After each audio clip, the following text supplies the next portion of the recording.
Hey, beautiful people, I am Shemeka Wright, and this is Balanced Life. So, you're going to notice throughout this episode that I sound a bit raspy, that I'm congested, and that is because one of the things that my son gave me for Christmas was a head cold. And I promise you, it sounds much worse than what it is, but nevertheless, it's here. And the actor in me says that the show must go on. So, I'm present and I'm accounted for. Our topic this week, I'm going to give you some practical tips to help you prioritize your self care without guilt. So, guilt is one of the first things that comes up for folks when they're thinking about self care. I don't have time for that. It can be too expensive. Self care is a luxury. It's something that's not available to me. Those are all of the negative things that we tend to tell ourselves when we're thinking about self care. But ultimately, if you learn how to self prioritize your own needs, it puts you in a position to be better for others, to show up better for others. So, I want to just give some practical tips, something that you can start today, just taking baby steps to start to get you on that journey. And you will be so surprised, like the big difference it makes in you and the ones that you love around you. So, our topic is definitely connected to our candle of the week. Why? Because it's the soft girl era candle. So I already have it lit because I'm ready. I'm ready for my soft. I'm ready for my grace. I'm ready to run these tips. Okay.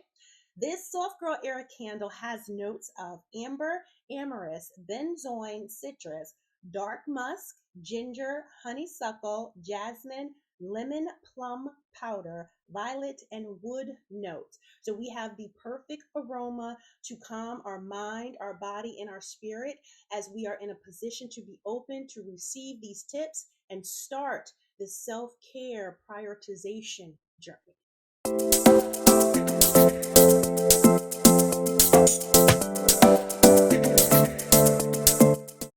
One of the things that I want to disband about self care is that it's only attached to a luxury. We have gotten into this habit of thinking that self care is just a massage, it's a mani pedi, it's only a vacation, it's a new outfit, it's a new bag. Like that is a form of self care, yes. But the practical tips that I'm talking about are things that you can implement within yourself in this present moment now. And one of those things is setting boundaries. Setting boundaries is self care. How do you set boundaries when you're a person who doesn't normally set boundaries? Because usually that's the question that comes up after that. First and foremost, you have to start small.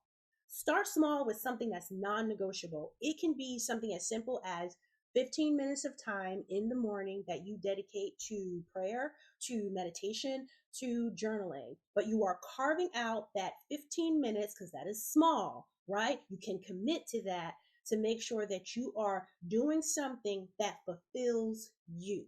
Okay? Be consistent in your boundaries. Boundaries are something that are not for another person, they are for you. People misunderstand that boundary situation.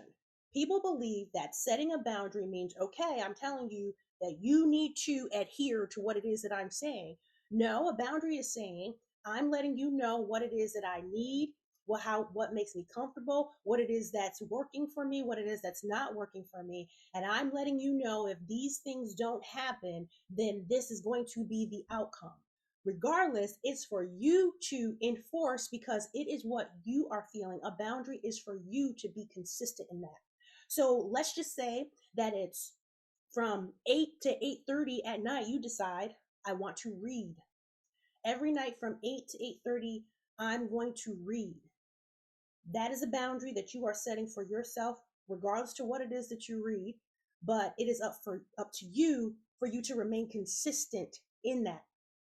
And then lastly, be positive in that boundary when you are sharing that with others, especially in your family. You want to make sure that when you are presenting whatever it is that you are presenting, you are saying that these are the things that I need so that when I come back to you all, I'm in a better place. This is going to help me help us. So, first, number one practical tip, setting boundaries. You want to start small, you want to be consistent, and you want to be positive. Number two, communicate your needs. Communicate your needs. When you are communicating your needs, the first thing you have to be is honest and vulnerable. Express how you getting personal time to do these things for yourself is allowing for you to recharge and show up better for your family.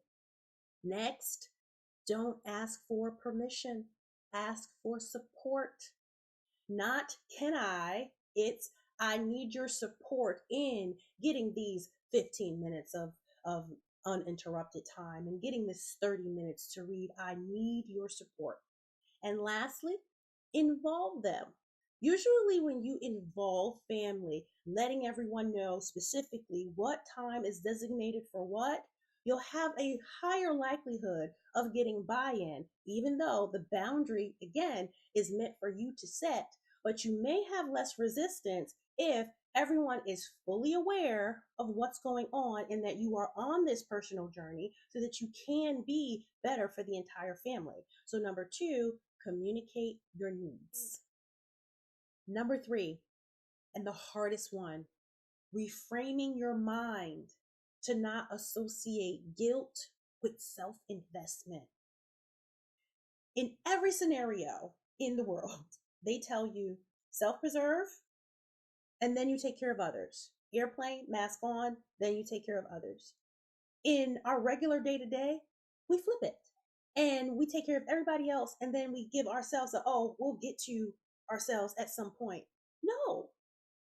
Everyone that always takes the time to take care of themselves first, they are much happier, and those that are around them benefit so much more because it's not coming from a place of lack. One of my favorite movies is Monsters Inc. for this analogy alone. When the monsters was going into the closets and they are scaring the kids, they're scaring the kids to get their screams to power their city. When Boo gets into Monster City and Scully makes her laugh, her laughter powered their city 100 times more than a scare ever could. That's exactly what can happen for you if you take your journey. You take your practical tips, put them in place, set your boundaries. That's exactly what can happen to you. You can power those that you love around you 100 times more because you have invested in yourself. Celebrate your small wins, okay? As you are on this journey, make sure you're celebrating your small wins. And your small win can be something as that non-negotiable 15 minutes that you set aside to pray, to meditate, to journal, uninterrupted. I did that. Celebrate your wins. The long-term gain here is just burnout if you keep going the way that you're going. Some of you are already in it. Some of you are on your way to it and you're recognizing that, no, this isn't working. I have to do something. That's the end game. The end game of not implementing is you having complete burnout. And those that you help, they're going to benefit regardless because they're not the ones feeling what you're feeling because you did everything for them. But on the flip side, if you are then taking care of yourself, implementing your boundaries, you are reframing that self-investment is not guilt. You are communicating to your loved ones. If you flip that narrative, everybody wins.